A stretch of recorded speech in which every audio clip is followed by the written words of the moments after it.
प्रिय किसान भाइयों, आज श्रीमुख किसान चैनल से मैं आपको एक गेहूं की बीमारी के बारे में बताना चाहता हूं। इस बीमारी को गेहूं का खर्रा रोग या गेहूं का चूर्ण लास्ता रोग कहते हैं। अंग्रेजी में इसे पाउडरी मिल्ड्यू ऑफ व्हीट कहते हैं। यह एक फफूंद से होने वाली बीमारी है जिसका रोग कारक ब्लूमेरिया ग्रैमिनीस ट्रिटिसाई है। खैर, आपके इसके वैज्ञानिक नाम से क्या लेना देना है, लेकिन मैंने बता दिया कि ये फफूंद जनित है और फफूंद का ये नाम है।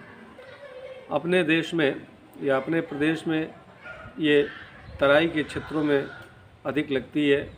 इस समय गेहूं में बालियां निकल रही हैं, जिसे फ्लैग स्टेज कहते हैं, आप इसे रेणा कहते हैं। इस समय ये बीमारी तेज़ी से लगती है।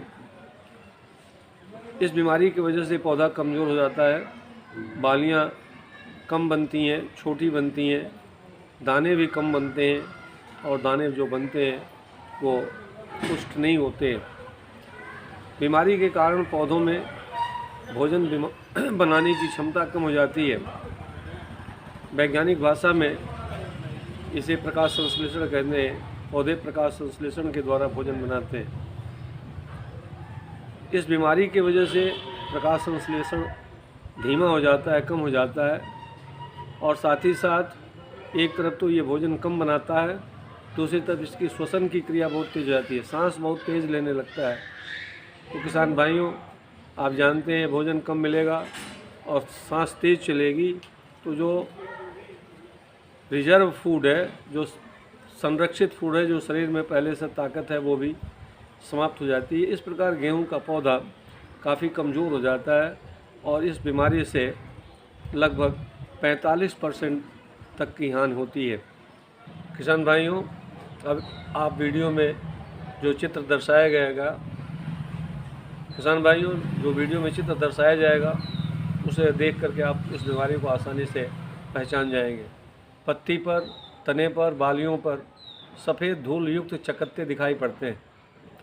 सबसे पहले ये चकत्ते पौधे की निचली पत्तियों पर दिखाई पड़ते हैं और बाद में ये पौधे के सारी भागों पर दिखाई पड़ते हैं।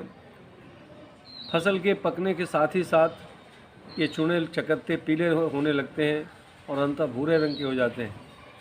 बीमारी कम नमी और अधिक नमी दोनों ही दशाओं में होती है।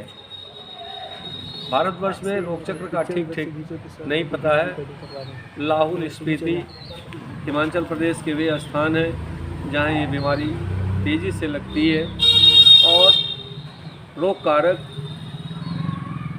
क्लिस्ट्रोथीसियम के रूप में, जो एक फंगस की अवस्था है, ये आपके लिए नहीं है लेकिन बता दूं, इसी रूप में वहाँ जीवित रहता है और जब बीमारी लगने को होती है तो इससे एस्कोस्पोर बनता है और बीमारी फैलती है। भारतवर्ष के मैदानी भागों में ये रोग कारक जीवित नहीं रहता है क्लिस्ट्रोथीसियम के रूप में, चाहे किसी भी रूप में।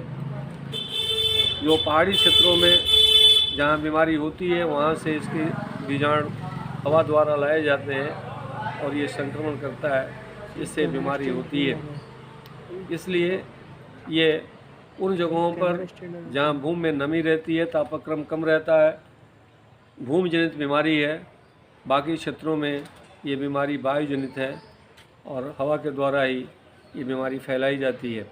किसान भाइयों, आपको बीमारी के रोकथाम का उपाय बताने जा रहा हूँ, जिसे आप ध्यान से सुनें और अपने फसल को उपाय करके बचाएं। एक दवा बेनलेट है, ये एक सिस्टेमिक फंजीसाइड है।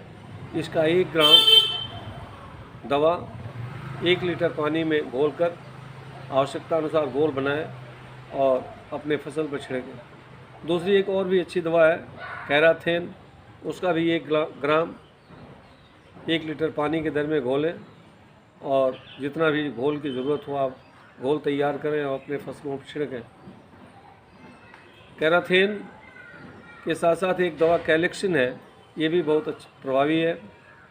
बेलीटोन का छिड़काव भी 100 से 500 मिलीग्राम दवा प्रति लीटर पानी में घोलकर छिड़काव करें।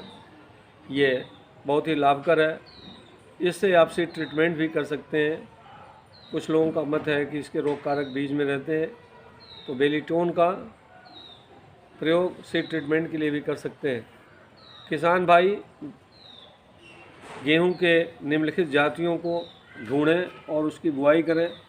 ये जो जातियां मैं बताने जा रहा हूं ये रोग रोधी हैं और इनके बोने से आपके फसल में बीमारी कम लगेगी, उसका प्रभाव कम पड़ेगा। तो जातियों का नाम नोट कर लें। NP 710, NP 718, C 591 ये मध्यम दर्जे की रोग रोधी जातियाँ हैं। और HD 1980, HD 2204 पूरी तरह से रोग रोधी जातियाँ हैं। और अब कुछ और भी नई जातियाँ निकाली गई हैं जिसमें HB 208, CPM 1676 जातियाँ हैं जिनको कि आप उगा करके बीमारी से बच सकते हैं। VL 401, HB 2074 highly resistant variety है। इसे आप यदि मिल जाए तो आप इसे उगाएं और इस बीमारी से बचें। CPAN 1922 एक ऐसी जाति है कि रोगकारक का कोई भी रेस इस वैरायटी पर बीमारी नहीं उत्पन्न करता है। किसान भाइयों, आपको रेस कुछ अटपटा सा लगा होगा। एक ही रोगकारक के बहुत प्रकार होते हैं, उनको उसका रेस कहते हैं और ये रेसेस अलग अलग जातियों पर बीमारी उत्पन्न करते हैं। तो ये CPAN जो 1922 वैरायटी है, फंगस का कोई भी रेस इस पर बीमारी नहीं पैदा करता, ये रोग रोधी है। तो आप इन जातियों को ढूंढें और अपने फसल को सुरक्षित रखें, दवाओं का प्रयोग करें। आशा है आपको ये वीडियो ठीक लगा होगा, आप ठीक से देखे होंगे पूरा। बताए गए उपायों को करके रोग मुक्त फसल प्राप्त करें। यदि कोई असुविधा हो तो वीडियो में दर्शाए गए नंबर 7081913152 पर आप कॉल करें। मैं आपके दिक्कतों को दूर करने का भरसक प्रयास करूंगा। बहुत बहुत धन्यवाद।